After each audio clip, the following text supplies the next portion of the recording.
और आज वो स्वप्न पूरा हो गया है और हम लोगों को एक अच्छा और बड़ा गिरजा मिला है। आज इस गिरजा का प्रतिष्ठान होने वाला है, आशीष होने वाला है। सबसे पहले बिशप पवित्र आशीष जल से हम लोगों को ऊपर चिपकाया, हम लोगों को पवित्र किया। थोड़ा ही बाद में उन्होंने क्रिसमस तेल से हमारा वेदी को पवित्र करेंगे, क्योंकि वहाँ से पवित्र मिसा बलि चढ़ाया जाएगा। और उसी क्रिसमस तेल से हमारे गिरजा का दीवार पर भी क्रूस का चिन्ह बनाया जाएगा। इसका मतलब है पूरा गिरजा पवित्र किया गया है। और इसके बाद इधर में इंसेंस धूना जलाया जाएगा। वो धूना हम लोगों को प्रार्थना जैसे यीशु की ओर उठाएंगे, उठ जाएंगे और वो हम सबों को पवित्र करेंगे।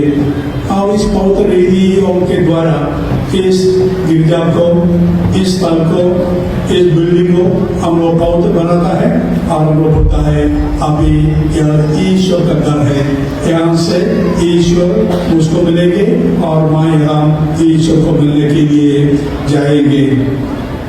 और इस गिरजा के लिए हम लोग सदा धन्यवाद देंगे और यहाँ आकर के ईश्वर से प्रार्थना करेंगे, उसको आराधना करेंगे और हमारा दूसरा मधुरगुण के लिए हम लोग प्रार्थना करते रहेंगे। और गिरजा में विशेष करके क्या होगा, सबसे पहले इधर में बाइबल का घोषणा किया जाएगा, बाइबल पढ़ाया जाएगा और उसका व्याख्यान किया जाएगा। दूसरा है एक गिरजा में दूसरा साक्रमेंट का अनुष्ठान किया जाएगा। उदाहरण से हमारा बच्चों लोगों को बपतिस्मा किया जाएगा। इस गिरजा में हम लोग आएंगे, गिरजा में हमारा पाप स्वीकार करने के लिए और फादर लोगों के क्षमा पाने के लिए।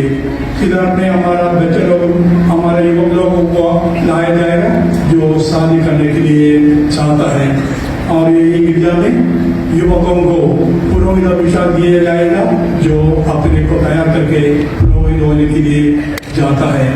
और सबसे ज्यादा इधर में हमारे लिए प्रभु यीशु को मिसा बलि चढ़ाया जाएगा, जिसके द्वारा पुरोहित हम सबों को प्रार्थना ईश्वर तक पहुंच जाएंगे, हमारे लिए प्रार्थना करेंगे और हम लोगों को प्रभु यीशु क्रिस्त का शरीर और रक्त से पोषण किया जाएगा।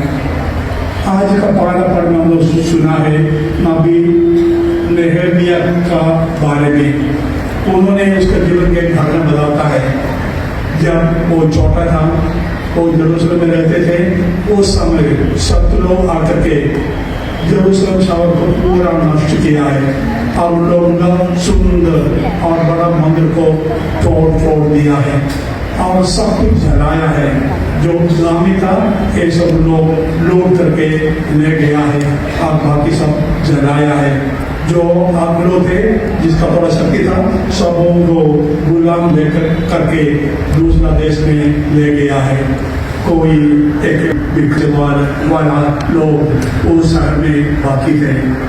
बहुत साल के बाद जो गुलाम होकर के गए थे सब लौट आया, वो देखा है मंदिर नहीं है, पूरा जंगल हो गया है। तो नेहमिया नबी बोला है हम इसको साफा करेंगे, हम लोग और मंदिर को बनाएंगे। और साफा करने के समय में उन लोगों को बाइबल का एक कॉपी मिला है। उस जमाने में हमारे जैसे पेपर नहीं था, वो लोग ईश्वर का वचन जानवर का चमड़ा में गोजल से लिखते थे। ऐसा वाले एक बाइबल मिला है, दूसरा कुछ बाइबल नहीं था। और नबी पुरोहितों से चर्चा करके बोला है हम लोग क्या करेंगे। वो लोग बोला है हम लोगों को ईश्वर को वचन मिला है और हम लोग ईश्वर को वचन दूसरों को सुनाना है। इसलिए उन लोग एक स्टेज बनाया है और आदमी लोगों को बोला है एक दिन में अब उस समय जमा होना है, हम ईश्वर के वचन को सुनने पाएंगे। सब रहने से सांझ तक आदमी लोग जमा हो गया है। पुरोहित और नबी स्टेज से उन लोगों को बाइबल का वचन सुना करके दिया है। बीच बीच में उसका व्याख्या है उन लोगों को दिया है। जब आप लोग ईश्वर को वचन सुना है बहुत अच्छा लगा, कोई खुशी से रोने लगा। रोना इतना जोर से था, अभी उन लोगों को बोला है रो मत, आप ईश्वर का वचन सुनने के लिए पाया है, अभी सांझ हो गया है, सब कुछ भर जाओ, जो वचन आपने सुना है उसके बारे में मनन चिंतन करो, उसके बारे में प्रार्थना करो और उसके अनुसार चलने के लिए कोशिश करो। और जब आप लोग घर में जाएंगे खाना बनाएंगे, उसके एक भाग जो गरीब है जिसका पास खाने के लिए कुछ नहीं है, उसी उन लोगों के साथ बांट लो, तब तो आप लोग सच में ईश्वर के वचन के अनुसार चलता है।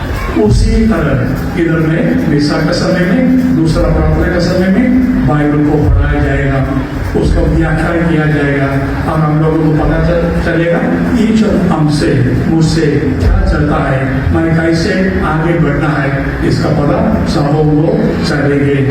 इसलिए आज हम लोगों को सबको दिलाया जाता है, हम लोग ईश्वर के वचन को प्यार करना है, उसको पढ़ना है, उसके बारे में मानचिंतन करना है, क्योंकि वो ईश्वर का वचन है, उसी के द्वारा ईश्वर मुझसे अपना मतलब खुला करके बताता है। आखिर सुसमाचार में हमने सुना है कोई संसारी यूनानी व्यक्ति लोगों के बारे में, उन लोग यीशु को खोजते खोजते यरूशलेम आया, क्योंकि उन लोग सुना था यीशु महान व्यक्ति है, वो यीशु से लगा हुआ व्यक्ति है, वो बड़ा बड़ा चमत्कार करता है, वो जो बोलता है ईश्वर का वचन है। उन लोग तो यहूदी नहीं थे, विश्वासी नहीं थे, लेकिन उन लोग बोला है हम भी आदमी को जाकर के देखना है, तब तो शायद हम लोगों को शांति मिलेगा। और उन लोग यरूशलेम में आकर के फिर बोल करके यीशु के शिष्य को मिला, अब उन्होंने बोला है हे भाई मुझको और हम लोगों को यीशु के पास ले जाओ। अब उन्होंने दूसरे एक के साथ अंद्रयास के साथ उन लोगों को यीशु के पास ले गया। यीशु उन लोगों को देखे बहुत खुश हुआ, क्योंकि दूसरा धर्म का लोग भी उसको खोजते हुए आया है। वो लोग यीशु को देखने चाहते थे, उसको वाणी सुनने चाहते थे और उसका शिक्षा के अनुसार जीवन बिताने के लिए चाहते थे। और यीशु ईश्वर को धन्यवाद देता है, बोला है ईश्वर मैं आपको धन्यवाद देता हूँ। अभी दूसरा आप लोग भी सुसमाचार सुनने के लिए, आपका इच्छा समझने के लिए इधर आया हुआ है। आपका नाम फैल जाए, सब कोई विश्वासी बने, सब कोई मैं मुक्तिदाता हो वो समझ करके मेरा स्तुति करे और मेरे द्वारा आपको याद करे और आराधना करे। तो वही हमारा मतलब भी, हम लोग यीशु मसीह के बारे में बहुत कुछ सुना है, हम लोग उस पर विश्वास किया है, हम लोग उसको प्यार करता है। उतना से नहीं होगा, हम लोग दूसरों को भी लाना है, दूसरों को भी स्वागत करना है हमारा मंडली में, हमारे गिरजा में, ताकि वे भी यीशु इसका वचन सुनने पाए और यीशु को अनुकरण करने के लिए सके। ये हम सबों का मतलब है। हमारा विश्वास केवल हम लोगों के लिए रखने से तो नहीं होगा। और आज हम लोग शामपुर को भी सुनने पाया है। शामपुर बोला है एक मंडली में देखकर जब हम लोग बनाता है, सबसे पहले ये फाउंडेशन लगाता है। वो फाउंडेशन में वैसे लोग ईंटा लगाते, दूसरा हम लोग काम करते करते एक बड़ा गिरजा नहीं एक बड़ा घर होता है। मंडली भी वैसी ही है और हमारा फाउंडेशन है यीशु क्रिस्ट। हम लोग सब उसी से मंडली को उठाना है, मंडली को बनाना है और उसको निर्माण करना है। कैसे करेगा? हम लोग अपने शक्ति के अनुसार, हमारा कृपा जो ईश्वर से मिला है उसी के अनुसार काम करना है, ताकि मेरा मंडली मजबूत हो जाए। आज हम लोग खातिर मिलकर आशीष करने वाला है। खातिर एक बिल्डिंग है, लेकिन हमारा डायसिस इस बिल्डिंग के समान सुंदर होना चाहिए, बड़ा होना चाहिए, प्रतिदिन बढ़ते रहने चाहिए। तो बढ़ने के लिए हम लोग सब परिश्रम करने चाहिए। मेरा डायसिस बड़ा होना है, महत्वपूर्ण होने चाहिए और मेरा मानवीय का सबको ही विश्वास होना चाहिए। ये मतलब हमारा सबका दिल में होने चाहिए। साथ ही साथ शाम हम लोगों को बताता है, याद करो ये सुंदर गिरजा है, हमारा गांव का पानी का गिरजा सब भी सुंदर है और गिरजा में ईश्वर उपस्थित है। तो उन्हें हम लोग याद करता है गिरजा तो सुंदर है, तुम्हारा शरीर भी ईश्वर का मंदिर है। तुम्हारा अंदर में ईश्वर निवास करता है। क्या तुम्हारा शरीर, तुम्हारा आत्मा सुंदर है? और यीशु उपस्थित रहने के लिए अच्छा पाएगा। तो उन्होंने बोलता है याद करो तुम्हारे शरीर को, आत्मा को पवित्र रखने के लिए। उधर में यदि कोई कारण है वहां पे हम लोग पछतावा करेगा, पहुंच करेगा, हमारा आत्मा को सदा शुद्ध रखेगा। क्या वो बोलने से नहीं होगा? काफी सुंदर है। हम लोग बोलनी चाहिए भाई भी सुंदर हो, क्योंकि मेरा दिल में ईश्वर रहता है और मैं उसी को हुक्म के अनुसार, उसी की इच्छा के अनुसार जीवन बिताता है।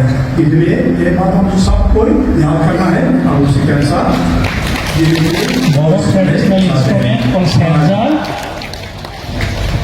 and a small token of love from Bishop himself.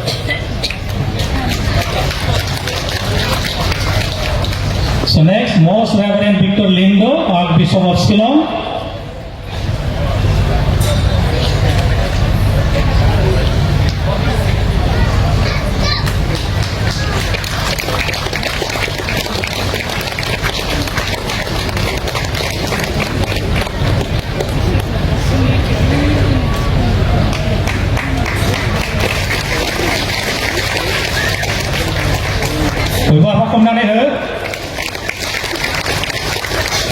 Next, Most Reverend Linus Nelly, Archbishop of Impal.